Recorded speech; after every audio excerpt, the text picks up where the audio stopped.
Constipation in Babies Part 2. So, we've been dealing with my baby having constipation, belly pain that wakes her up from sleeping, causes her to be almost inconsolable, which has never occurred in her life, as far as I'm concerned. Maybe my wife experienced it, but I've never experienced this. She's usually a happy baby, easygoing, smiley, and yeah, you can make her forget a lot of stuff like being hungry by distracting her, doing other stuff. But, last night she was just really, really upset. And I realized her belly hurt. And it's now in the hole of constipation. So recently we've been dealing with this more. And the thing is, we see her straining. And it's not like she had belly pain, but she'd be straining a lot. She'd have a bowel movement for like 3 days. So we started acting on it. We wondered if it had to do with a change. I did change her formula from one to another. It's all organic. And then the second thing is she's also eating more solid, so I wonder if that had to do with anything. And also we stopped breastfeeding basically. So all these things together. She's moving more, which would make sense that she's doing better, right? More mobility, more gut mobility, right? With the body moving in general. That's what we say in adults at least. And then, so you sort of go down this rabbit hole of what do you do? And there's a lot of stuff out there about constipation in babies, all these things, prebiotics, blah, blah, blah.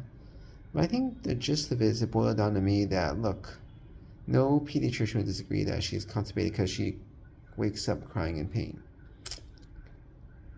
Established. Because there's no definition of constipation otherwise, basically. The second thing is, what to do about it, and that's the harder thing. So everybody said, okay, you need to hydrate her. See, that's the thing I find very confusing.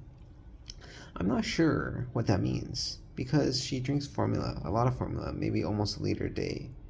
Formula has water in it. I mean, I know it has a mixture, but just because it's mixed, right, doesn't mean it's not water. It still is liquid, right? It's like when you say hydrating someone, does it mean you have to drink pure water, or can you drink Coca-Cola?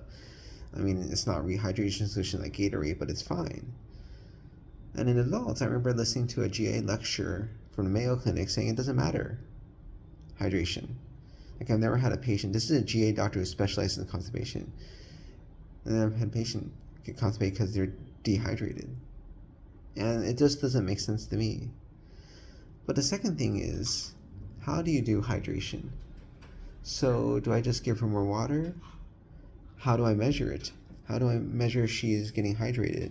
And I would say objectively she is getting hydrated because she's having lots of wet diapers. Like every time we change her, an hour or two later, it'll be wet again. And that's the best measure of hydration for a baby. So okay, so got that down. She's still constipated. The second thing is, does it have to do with how she poops? Because she doesn't know how to poop, right? Adults don't know how to poop. And we talk about these posture things like lifting your legs, squatting is a better position.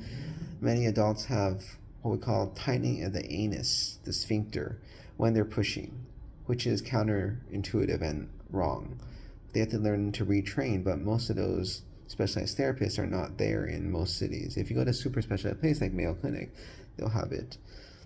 But how do you teach a baby? Nobody ever teaches a baby to poop.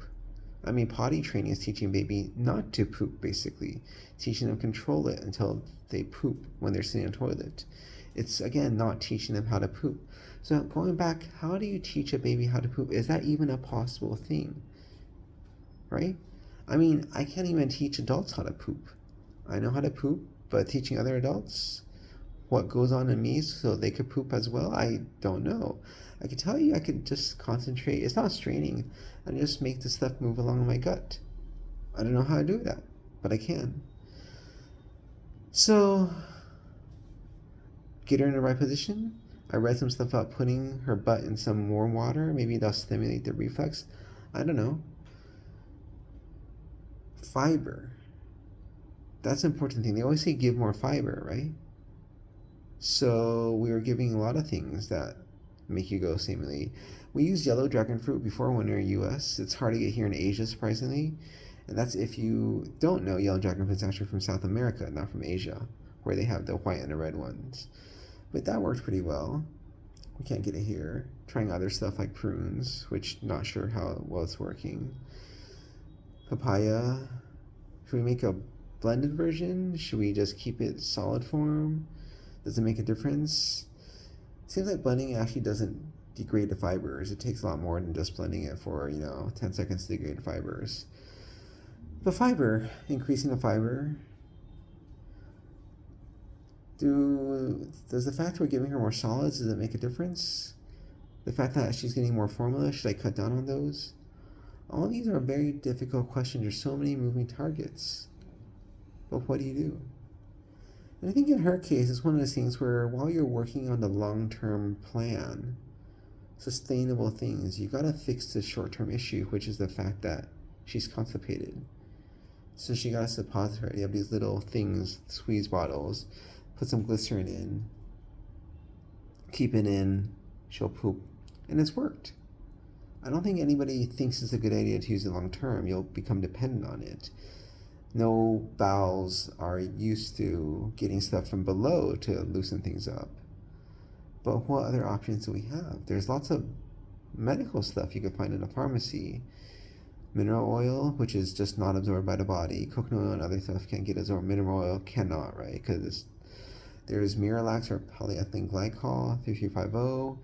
It's what you get for colonoscopies for PrEP. It's not recommended at age under 1, but it seems pretty safe. But what are the downsides of these things?